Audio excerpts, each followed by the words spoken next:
Hey guys, meron naman akong i-share sa inyo na kunting kaalaman. Alam naman natin, tayo gusto mag-grow ang ating mga account.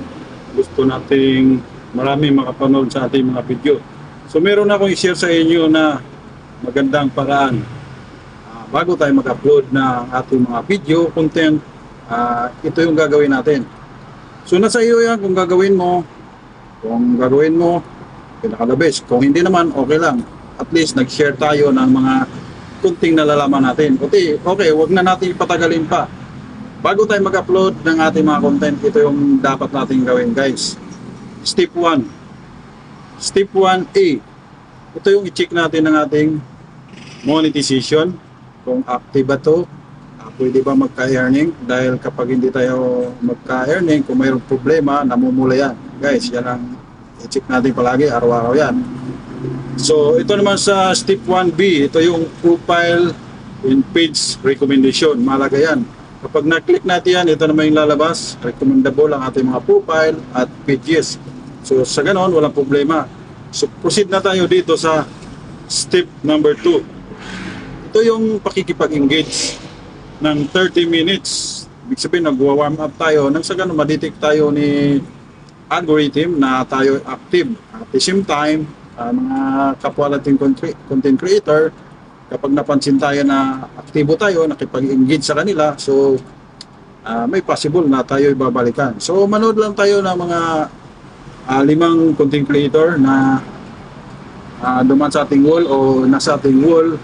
So panoorin lang natin yung proper engagement, panoorin yung video, tapusin mo, mag-react, mag-komento, at kapag hindi ka pa nakapalo, i-follow mo siya. So siguro mga 5 content creator mapanood mo, so abot na ng 30 minutes yan. So pag natapos yan guys, ito na, mag-upload ka na ng content mo. Dito na yung time na, tamang time na mag-upload ka ng video mo. So ito yung step number 3.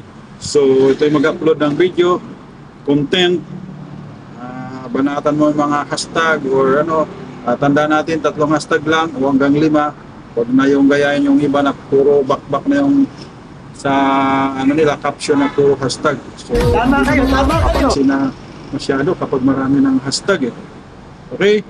Proceed tayo dito sa step number 4. After natin mag-upload sa step number 3, so ito na. Ito yung step number 4, engage naman tayo guys. What? Ganun talaga. Pagkatapos natin mag-upload, engage ulit. At sa ganun, talagang aktibo tayo, mapansin tayo ng algorithm, at siyempre yung na-engage natin nung before tayo mag-upload, madagdagan itong bago naman natin in-engage. So dumami na sila. Once na na-detect nila na meron kang komento sa kanilang mga video at meron kang in-upload din na video, so possible na ikay babalikan dahil proper engagement ang iyong ginagawa. So ito na yung time na sila naman yung babalik sa iyo. Okay? Sana may natulong ako sa inyo. Itong na-share ko na sa inyo na content. Sana malaking tulong ito sa inyo. Gawin nyo. Nasa inyo kung gawin nyo. Nasa inyo yan kung hindi nyo gawin. Sa akin lang, nice ko makapag-share ng konting kalaman lang. Dahil inuulit ko palagi, hindi ako perfecto, hindi ako magaling.